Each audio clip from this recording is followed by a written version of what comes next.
Every checkpoint of adulthood now costs roughly double what your parents paid. Moving out, buying a car, buying a house, starting a family, doubled. That's not a vibe, that's the trap you're walking into blind. Wages grew at roughly 1/3 the speed of assets. Read that again. That is not a generational attitude problem. That is arithmetic. And arithmetic does not care how hard you work. In 2023, the average first-time home buyer in America turned 35. In 1984, it was 29. 6 years vanished. Nobody voted on it. Nobody warned you. 6 years of compounding equity deleted from your timeline before you even graduated high school. Picture an escalator that used to carry people upward.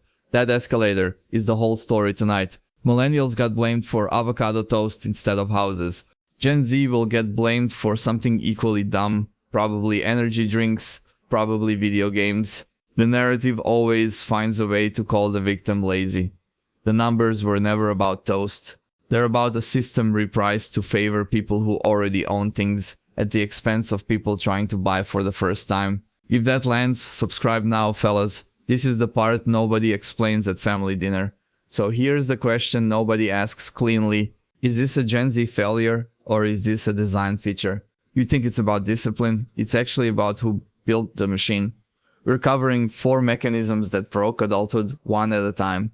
I've got a buddy, let's call him Jake, 26 years old, who's living every one of these mechanisms right now. Keep him in mind, we're coming back to him. Here is the image I want stuck in your head for this entire video, an escalator. For most of the last century, adulthood was an escalator.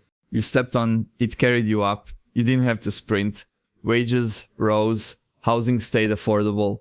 One income supported a family.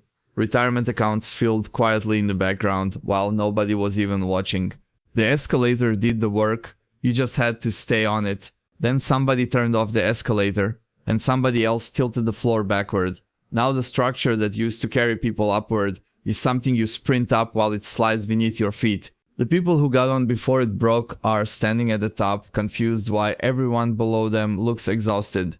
That's not empathy failing. That's the escalator, working exactly as redesigned.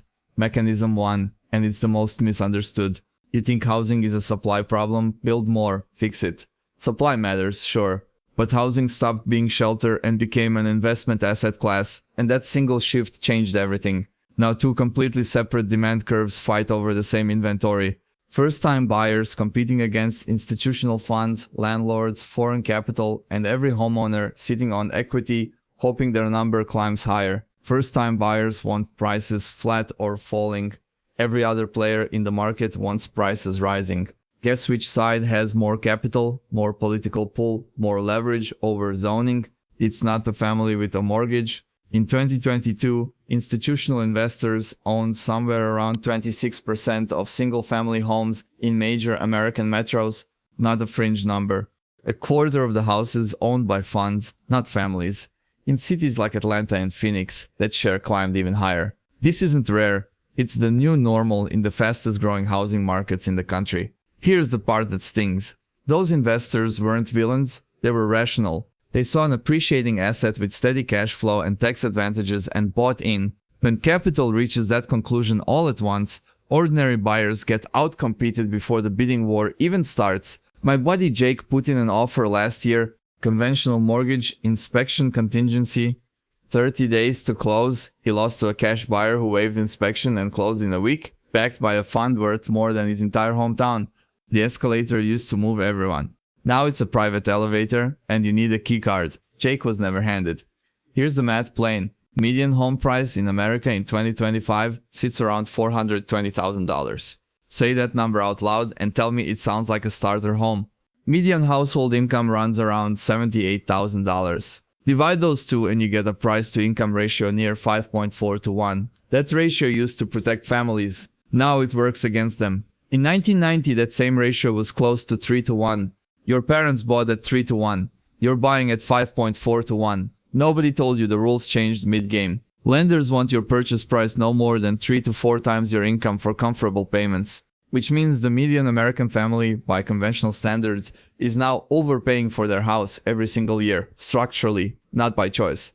You think rising interest rates will force prices back down? Actually, the correction never came. Existing owners won't sell into a falling market.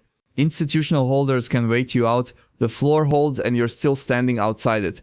Construction labor never fully recovered since 2008. Fewer builders, fewer new homes, tighter supply forever. The escalator does not self-repair. Nobody's coming to fix it for you. Mechanism 2 moves slower and it's sneakier.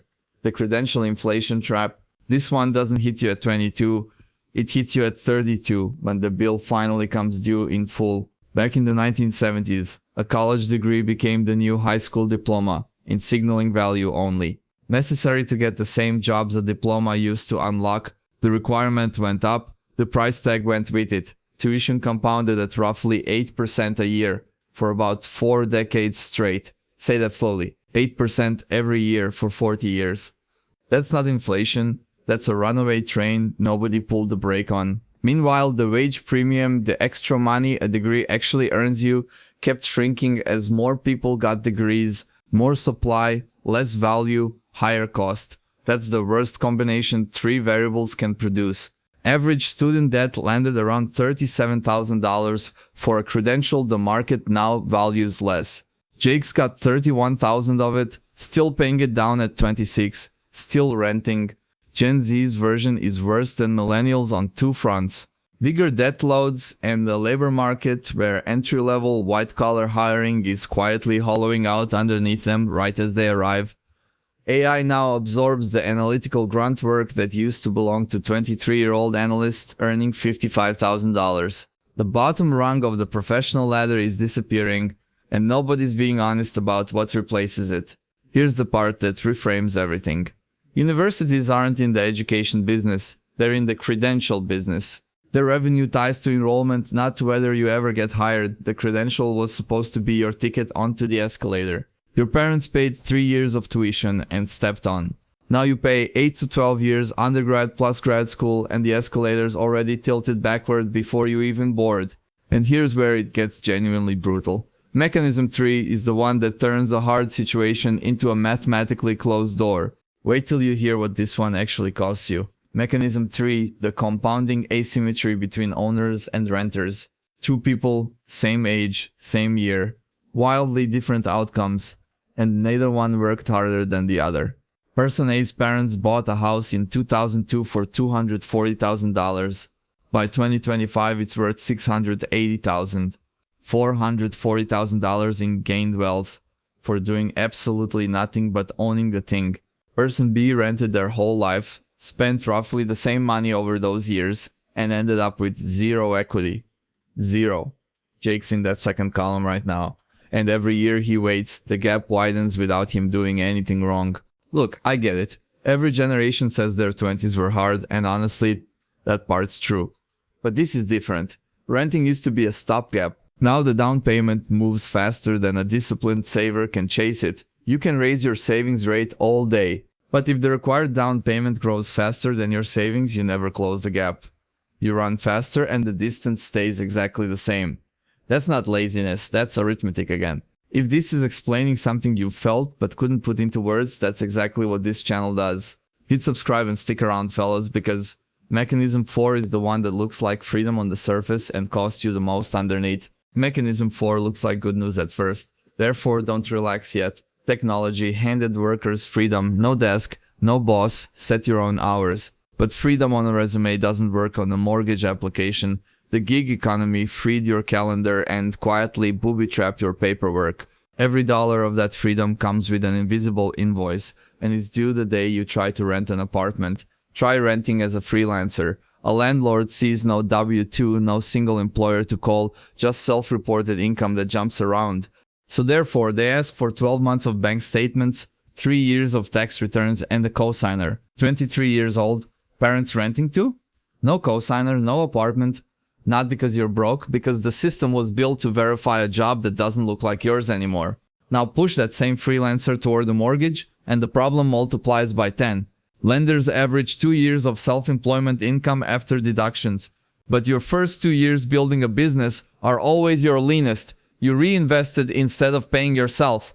Therefore, the bank calculates you as poorer than you actually are right now, and denies a loan you could easily afford today. Here's the part nobody put in. The app's welcome email. Companies that built the gig economy structured contracts specifically to dodge employee classification, no payroll taxes, no benefits, no obligations. They called it flexibility. But the Escalator still demands a ticket format from 1975, steady paychecks, one employer, predictable history, and gig work never got that ticket punched. Meet Maya, 24 years old. She graduated with a communications degree and $41,000 in student debt at 6.8% interest.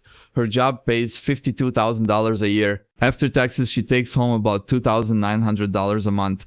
Rent eats $1,200. Her loan payment eats $475 before she spent $1 on food. Therefore, Maya gets disciplined. Food, transport, insurance, all trimmed down. She saves $525 every single month, $6,300 a year. But the starter home she wants, $280,000 today, climbs another 12 to 18% while she saves. The house sits on a conveyor belt, moving away from her at roughly the same speed she's walking toward it. Zoom out from Maya for one number that explains her entire generation. In 1990, 44% of households under 35 owned a home. By 2024, that number was 28%. That's not a personal finance failure. That's a structural collapse in who gets access to the main wealth-building machine in the American economy, and it happened quietly, one closing date at a time. Therefore, the clock starts later, and compounding punishes lateness harder than anything else in finance. $1 invested at 22 compounds for 43 years before retirement. The same dollar invested at 35 compounds for only 30 years. That's 7% annual return. That's roughly a 2-to-1 gap in final value. Same dollar, same person, half the money, just because the calendar moved. Now, I'll grant the obvious pushback. Every generation says their 20s were brutal. And honestly, that's true. But here's what's actually different this time. 65% of American adults own homes, and their net worth sits inside that appreciation. Therefore, any policy that makes housing affordable again shrinks the wealth of the majority who vote. That's not a conspiracy. That's just incentives, working exactly as designed. So no, nobody sabotaged the escalator. There's no villain in a boardroom flipping the off switch. It simply was never maintained by anyone with a strong incentive to maintain it. The people standing at the top aren't cruel, they're just comfortable. And comfortable people rarely fix machines that are still running just fine for them. Here's the map then. 1. Stop trying to out-discipline a broken system, own something early, even small, and let compounding start. 2. Audit the credential before you buy it. Run the debt to salary math before enrollment, not after graduation. 3. Chase leverage over hours. A business, a platform, a skill that pays you beyond your own labor. Every single day it exists. If even one of these hit home, smash that like. It's the only reason videos like this keep getting made, instead of more fluff about hustle culture. Tell me down in the comments which of these 4 mechanisms you're already fighting tonight. And Maya? Last I checked, she switched cities, house hacked a duplex, and started her clock 2 years earlier than she would have, waiting for the perfect moment. The escalator isn't coming back online, nobody's fixing it, so stop waiting by the doors. Subscribe and stick around, fellas. I map out one of these broken systems every single week, and your 30s will thank you for starting the climb now. Next time, the 4 systems quietly replacing salaries entirely, and how you make sure you're standing on the right side of that shift.